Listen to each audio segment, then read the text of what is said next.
the next speaker, Heidi Standteiner, again, the history of coming in here, her dad being the ski school director. You guys go ski the 4th tree run, also known as Standteiner. Exactly. Heidi Standteiner. And again, her family goes beyond. Her mom was the first daycare center called the Gingerbread House. Awesome. Saved all of us. Her father, I mean, we go on and on. Hans is trying to make it here. And so without further ado, Heidi Standteiner.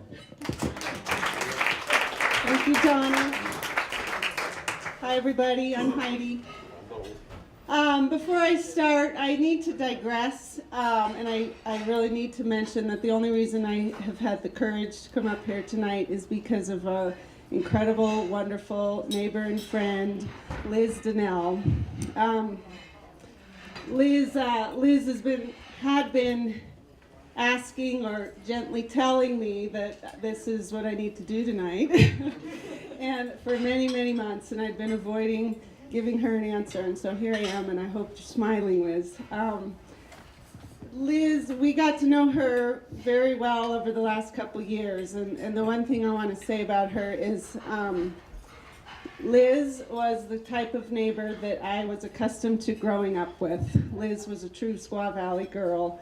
When I grew up in Squaw Valley was truly one big family. You know, our neighbors were our best friends. They were our second parents. Our coaches were our second parents. The kids in Squaw Valley were our siblings. We treated each other like family, and that was what I remember most about Squaw Valley. And to be honest, that type of feeling is no more apparent than it is today. You know, the parents that I grew up with are getting older, and when Johnny and Debbie's mother, Betty, passed away, I truly lost a mother. And when my mother passed away about 8 years ago, I think there were probably about 100 kids who felt like they lost a mother, including this whole table here. So I didn't mean to get so emotional, but that's what I think of when I think of growing up in Squaw Valley. We didn't have a key to get into our house, and I don't think anybody did. Every door was open. I don't remember a time that we didn't have dinner without an extra child or kid or family at the dinner table. We almost always had a kid, a family living with us for a weekend, for a winter, for 2 winters, 3 winters. We truly raised each other and supported each other, and that's what Squaw Valley's been about. You know, of course, we always think of Shirley Canyon and the falls, and it's true, Kate, that's where we went. We went there to play. People went there to get married, have picnics. We went to the meadow to play in the creek, to jump on the horses, to hike. The mountain was our backyard, but it was really the people that brought us back to Squaw Valley. Johnny always jokes that there was pretty much an iron curtain at the entrance, and none of us were allowed to leave the valley, and that was entirely true. We roamed free as children in this valley. Nobody drove us anywhere. We walked to each other's houses. We played, and as long as we didn't leave the valley, we were free to roam. Our only way out of the valley was on a school bus, and if we missed the school bus, well, we were in a whole heap of trouble, but our parents did not drive us to school. Tahoe City was way too far away, and we just simply didn't go to school if we missed the school bus. So my life in Squaw Valley started February 17th, 1970, Johnny. And it snowed about 5 or 6 or 7 feet that day, and I decided that was a good time to exit my mom's womb. So my mom and dad gathered all the neighbors, and they shoveled out their 2-wheel drive car, and somehow they managed to get to Truckee, and I was born.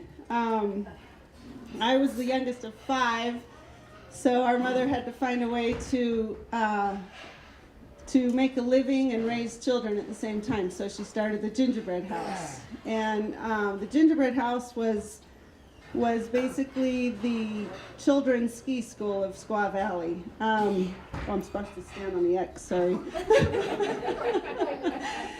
So it was not anything like the children's ski school is today. It was, all of my friends grew up at the gingerbread house. The parents were all working parents. They went to the gingerbread house, dropped their kids off in diapers, and went to work. And prior to kindergarten, if you were between the ages of 0 and 5, you were at the gingerbread house, and you ate there, you played, you slept, you took naps, and as soon as you could walk, you had ski boots strapped on your feet, and you were between my mom's legs, or Linda Hager's legs. Linda Hager and my mom started it, and they took you out skiing. And whether you wanted to or not, every kid learned how to ski, and it was really wonderful. There were tourists as well, but I only remember the Squaw Valley family, my Squaw Valley family at the gingerbread house. Once we reached about the age of 5, we graduated to the Mighty Mites, and my dad started the Mighty Mite program. When I asked him tonight, he said, oh, I don't know, I think it was about 1975 or so. But there were about 20 kids on the Mighty Mite program. They were all locals. They didn't have any, probably all Squaw Valley locals. And suddenly we graduated from Papoose to the Big Mountain, and the ski area became our backyard. It was our playground, and our ski racing careers began. So once we were out in the Mighty Mites, we learned how to ski gates, and we started racing, whether we wanted to or not. And honestly, we didn't even know that we could complain about it, because we didn't know. We had no idea that there were kids out there who didn't have to ski every day of their lives. So we didn't complain. We didn't know we could. So we all learned to ski, and Johnny wanted me to talk about the family Easter ski race. So every spring around Easter, we put together a race that was families raced against each other, and the family who had the fastest combined time, I believe, won.